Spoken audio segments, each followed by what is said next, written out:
do that. But I was reading the Qur'an because, it's Ramadan, brothers and sisters, and, there's a physical and there's a spiritual aspect to Ramadan. Part of the physical, because it's all about investment, okay?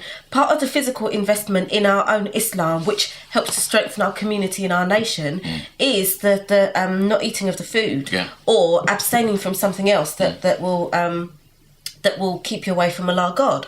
Part of the spiritual investment is that we read the Qur'an and that we pray more. And I'm reading the Qur'an, I'm gaining so much. It's like a gift every single day. That's While right. we're waiting for Eid, you get a gift every single day during Ramadan. So don't wait for Eid to get a gift. Focus on the moment. That's right. Get your gift every single day. Every single moment of the day. I'm going to share one of mine with you today. Go ahead. Sisters. You're going to share it now? I'm going to share it now. Yeah, share it now. One of the things that I read this morning is that there's a section that's called Guiding Rules for Life. And I'm like, but hold on. We have manuals. We read manuals all the time, but how many times do we actually come across a book that says that it's got guiding rules for life in there that can help me better my life? And I'm like, because we're all in so much confusion, or we're all so insecure or doubtful, or, we think we know when we don't necessarily know, for there to be somewhere or a book that says that it's got the guiding rules for life and there's no doubt in it. Brothers and sisters, all of us need to run and get one. You need to run and get one, and read it. You need to run, and make this our house. Yeah. You know what I'm saying? So anyway, the job situation, the job thing that we was talking about, I looked in the same Holy Quran today in Surah 21, the prophets, and that's ayah 83 and 84. It talks about job. The word job is based upon Job and Job suffering and in distress and affliction. It says, and Job, when he cried to his Lord, distress has afflicted me, and thou art the most merciful of those who show mercy. So we responded to him and removed the distress he had, and we gave him his people and the like of them, and mercy from us, and a reminder to the worshippers. Yeah?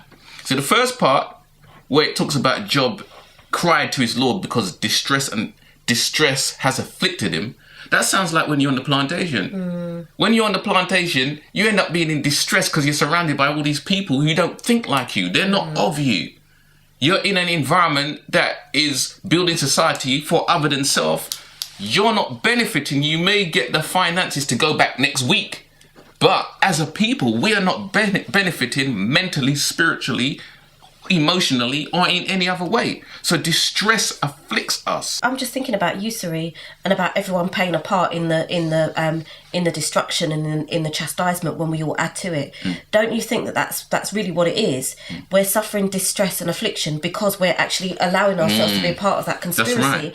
Because I'm looking at it from my little level, where I ended up going through tribunal, and there's people left, right, and centre going through tribunal. Every third person I talk to, I'm going through tribunal. Do you know a good solicitor? Yeah, we're trying to get justice from the unjust, though. Right, but then if you look at even the police commissioner or the top black policeman, the top black policewoman, they're all crying for distress and affliction. We're all going through the same thing. It on doesn't their matter. Job.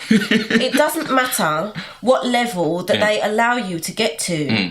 The point is that we're all part of a conspiracy, and we don't even know how much damage we're doing. That's right. But we're still suffering the effects of it, and that's why we end up going through. But look at pain. Look at the solution. Allah says, after Job cried to his Lord, he didn't cry to the tribunal. He didn't cry to his boss. He didn't cry to the line manager. Yeah. He didn't cry to one of his friends outside who couldn't do nothing. He cried to his Lord. Yeah. So he's telling us what to do. If you cry to your Lord, the Lord will respond. We responded to him and removed his distress that he had, and we gave him his people. He took him out of that work environment, and gave him his people with the like of them, a mercy from us and a reminder to the worshippers. So Job had some people. He was working with some people who were not of him, but he had some people somewhere. When we go on a plantation, we separate from our people now. We're around people who are not of us. Yeah. So it's hard being in that environment. As I said, Job was forced to go on a mission, and that mission caused him great distress. Being on the plantation is a mission, and that does cause distress.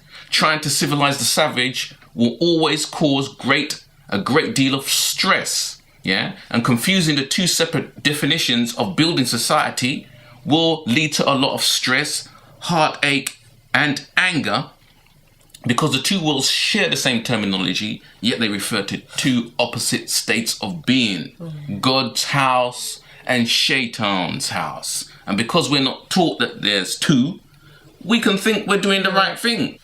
So the footnotes in the Holy Qur'an on that say, on this Job situation, it said, as a result of Job's journey, you call him Job, of Job's journey, he lost or was separated from his people. Now, isn't this is us, right? It seems he had to flee to some place of safety. Yeah, a tribunal, was it? And ultimately, he found not only his people, but others like him. You know, when we are made redundant from the plantation and we have to flee from the plantation, we are reunited with our people. And we find our people and others like them out there. Yeah?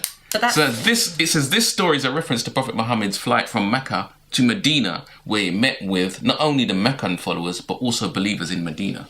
But that in itself soothes the pain and distress that we're going through when we know that there are other people like us who've been through the same thing or who are going through the same thing as us. Because we feel like we're mad. I've obviously lost it. Been out of shape for so many years. That is madness. That's a definition of madness. Yeah. And you know, we feel like we've lost it because it's just not all right. It's not sane. It's the whole situation is crazy. So maybe I've lost it. Maybe I'm just the only one, and that causes part of the distress and the affliction and the depression. But then when we realise that there are other people who've gone through the same thing, then we start to see the bigger picture, and then we start to see that we've got to do something about it as well. This is our job, brothers and sisters.